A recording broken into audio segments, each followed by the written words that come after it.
Hola amigas y amigos, de nuevo cuenta Omar Jiménez Cuenca desde su canal OJC Abogado Virtual. Hoy les tengo un tema muy interesante y que es útil para el derecho, para la vida cotidiana de todas y de todos. Hablaré sobre los derechos humanos. ¿Qué son los derechos humanos? ¿Cuáles normas establecen los derechos humanos de cada una de las personas? Y sobre todo, en caso de que las autoridades no me tutelen, no me protejan mis derechos humanos, ¿a qué instancias puedo acudir para hacerlas valer? Por principio de cuenta, ¿qué son los derechos humanos? Son el grupo de derechos por los cuales se protege la dignidad de todas las personas sin excepción alguna frente al Estado, frente al gobierno. Estos derechos humanos están reconocidos por las leyes mexicanas, pero también por los tratados y convenios internacionales en que México sea parte y hayan sido ratificados por el gobierno mexicano, es decir, que estén vigentes. Y aquí nos preguntaremos, ¿qué es la dignidad humana? La dignidad humana consiste en que toda persona, por el simple hecho de serlo, merece ser tratado con respeto, ya sea por otros particulares o por autoridades, sin que se hagan distingos de ningún tipo, ni por raza, ni por género, ni religión, ni nacionalidad, ni ideología, tampoco por pensamiento político ni orientación sexual. Todos somos iguales, bajo este principio de la dignidad humana. Ahora bien, para entender mejor a los derechos humanos es importante que nos remontemos a sus primeros antecedentes, porque hay que recordar que los derechos humanos son el resultado de la lucha de mucha gente, de muchos años, que han permitido que el derecho empiece a incorporar todos estos derechos humanos. Y la gente que habitamos hoy en este planeta tenemos ya andado mucho camino y respetados y tutelados muchos de esos derechos gracias a esa lucha de mucha gente. Así pues, pese a que hay un montón de antecedentes en temas de derechos humanos, muchos pensadores y mucha gente que intentó que se reconocieran los derechos humanos, quiero hablarles de los que considero los más representativos, los más importantes. Para lo cual he elegido 6 antecedentes. El primero sería en la Edad Antigua. El rey persa Ciro el Grande, en el año 539 a.C., ordenó la liberación de esclavos y también ordenó la libertad de la práctica religiosa. Lo que me parece increíble de este ejemplo es que hayan pasado más de 20 siglos en otras latitudes, como lo es el continente americano, para que se haya podido generar la abolición de la esclavitud. Lo mismo ocurrió en Europa, pues fue hasta finales del siglo XVIII, todo el siglo XIX e incluso buena parte todavía del siglo XX en que se empezaron a dar los movimientos de liberación de la esclavitud. En México se abolió la esclavitud en 2 momentos. En el movimiento de independencia lo hizo el cura Miguel Hidalgo y Costilla en 1810 y luego lo hizo Guadalupe Victoria en 1829. Esto último ya dentro de la vida del México independiente. Como segundo antecedente tengo la Carta Magna en Inglaterra en 1215, que fue expedida por Juan I de Inglaterra, mejor conocido como Juan sin Tierra.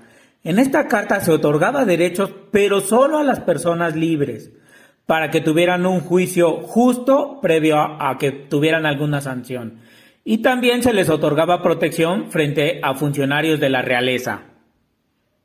Como tercer antecedente tengo la Declaración de Derechos Humanos de Virginia de los Estados Unidos de Norteamérica en 1776, el cual estableció derechos de libertad, igualdad y justicia para los ciudadanos norteamericanos y al mismo tiempo la posibilidad de eliminar derechos que consideraban inadecuados de parte del gobierno frente de los propios ciudadanos.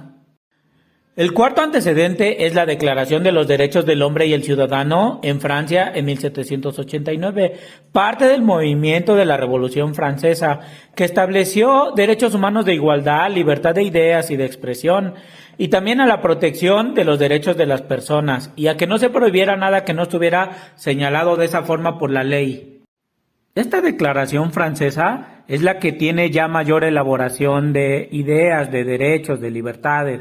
Ya no solo se piensa en que el hombre sea libre frente a la esclavitud, sino que también se le permita pensar y expresar sus ideas. Como quinto antecedente tenemos la Declaración Universal de los Derechos Humanos de 1948. Después de las barbaries que significaron la Primera Guerra Mundial y la Segunda Guerra Mundial, la humanidad, aunque sea por 2 segundos y medio, quiso unirse y se emitió esta Declaratoria Universal de los Derechos Humanos. Por desgracia se les olvidó muy rápido, porque parece que el ser humano está empeñado en cumplir la máxima de Thomas Hobbes en cuanto a que el hombre es el lobo del hombre. Como sexto y último antecedente es la reforma al artículo 1 de la Constitución Política de los Estados Unidos Mexicanos, que se emitió en 2011. Se pasó del concepto de garantías individuales al de derechos humanos, es decir, de pensar que los derechos de las personas existen porque el Estado o gobierno los otorga, a la idea de que esos derechos existen porque son parte de la naturaleza o esencia misma del ser humano, incluso antes de que surgieran los gobiernos. Por lo tanto, el Estado solo reconoce esos derechos, mas no los otorga, y esos derechos se reconocen con los textos de las leyes. La otra parte importante de la reforma al artículo 1 de nuestra Constitución se refirió a la obligación de las autoridades mexicanas para promover, respetar, proteger y garantizar los derechos humanos de las personas bajo la observancia de 4 principios. El primer principio es el de universalidad, que quiere decir que los derechos humanos corresponden a todas las personas por igual, sin discriminación de ningún tipo. Lo cual significa que una autoridad no podrá alegar que a unas personas sí les va a respetar sus derechos humanos y a otros no. El segundo es el principio de indivisibilidad, que quiere decir que los derechos humanos no pueden ser separados en partes para ser cumplidos. Y como ejemplo pongo, no puede decir la autoridad que te respeta tu derecho de ideas, tu derecho de pensamiento, pero no el de su expresión. Lo que equivaldría a decir calladito o calladita se ven más bonitos. De igual forma, el tercer principio es el de interdependencia, que significa que los derechos humanos están relacionados entre sí. Como ejemplo pongo que si se sanciona con una clausura a un establecimiento mercantil pero sin agotar un procedimiento legal, se afecta el derecho humano de legalidad, pero también el de audiencia, porque no le dieron la oportunidad al particular de defenderse, pues no se le dejó argumentar en contra del supuesto incumplimiento, ni ofrecer pruebas, ni alegatos, y tampoco estaba fundado el acto con el que se clausuró. El cuarto y último principio que están obligados las autoridades mexicanas de respetar para así respetar los derechos humanos es el de progresividad, que significa que los derechos humanos ya adquiridos no pueden sufrir retrocesos, sino al contrario, los que ya se tienen previstos en las leyes son los mínimos que se reconocen y en el futuro se tendrán que ir sumando y no restando derechos. Ejemplo, el derecho a la libertad de expresión de ideas no puede ser reducido, salvo que quien exprese las ideas afecte a otras personas en lo individual, como sería el caso de calumniar a una persona. Otro tema importante, amigas y amigos, es el de las normas que promueven y protegen los derechos humanos.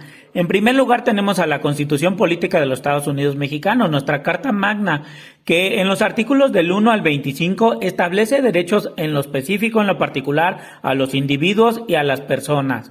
En todo el texto de la Constitución encontraremos otros derechos, pero estos particularmente consagran derechos en lo individual. También tenemos en el mismo nivel los tratados y convenciones internacionales que México haya suscrito y ratificado. Así tenemos como ejemplos de estos la Declaración Universal de los Derechos Humanos, la Convención sobre los Derechos del Niño, la Convención sobre la Eliminación de toda forma de discriminación en contra de las mujeres, el Pacto Internacional de Derechos Económicos, Sociales y Culturales, el Pacto Internacional de Derechos Civiles y Políticos, entre muchos otros. En un segundo nivel jerárquico tenemos a la Ley de la Comisión Nacional de Derechos Humanos, a las leyes federales, a las leyes reglamentarias, a las leyes ordinarias, porque todas y cada una de estas de alguna forma u otra tutelan derechos humanos de las personas. Lo mismo el reglamento de la Comisión Nacional de Derechos Humanos y otros reglamentos que también tutelan derechos humanos. Sin embargo, es de aclarar que los reglamentos sí están un escaloncito por debajo de las leyes en cuanto al nivel jerárquico. Por último, amigas y amigos, hablaré acerca de las autoridades que garantizan el respeto a los derechos humanos. Y estas son, en primer lugar, la Comisión Nacional de Derechos Humanos. Y las atribuciones de esta Comisión Nacional de Derechos Humanos son en todo el país cuando intervengan autoridades administrativas, es decir, servidores públicos de la Federación. Allí será competente la comisión a partir de alguna queja presentada por la persona que ha sufrido la afectación en la esfera de sus derechos humanos. Esta queja permitirá que se abra una investigación por parte de la Comisión Nacional de Derechos Humanos en la que se determinará si se encontraron elementos suficientes para considerar que una autoridad administrativa violentó los derechos humanos de un particular, lo que significará que el Estado mexicano responderá por esta responsabilidad. Esto con independencia de las responsabilidades administrativas, civiles o hasta penales que puedan tener los servidores públicos. Lo mismo va a ocurrir en las entidades federativas, en los estados, amigas y amigos. Hay una Comisión Estatal de Derechos Humanos en cada estado que se encarga de hacer las investigaciones bajo el mismo procedimiento que ya he explicado en contra de las actividades de servidores públicos estatales y municipales que incumplieron derechos humanos de particulares. Ahora, creo que es justo aclarar que sí es importante que si alguna persona presenta una queja de este tipo, sí haya elementos ciertos y reales y contundentes para presentarla.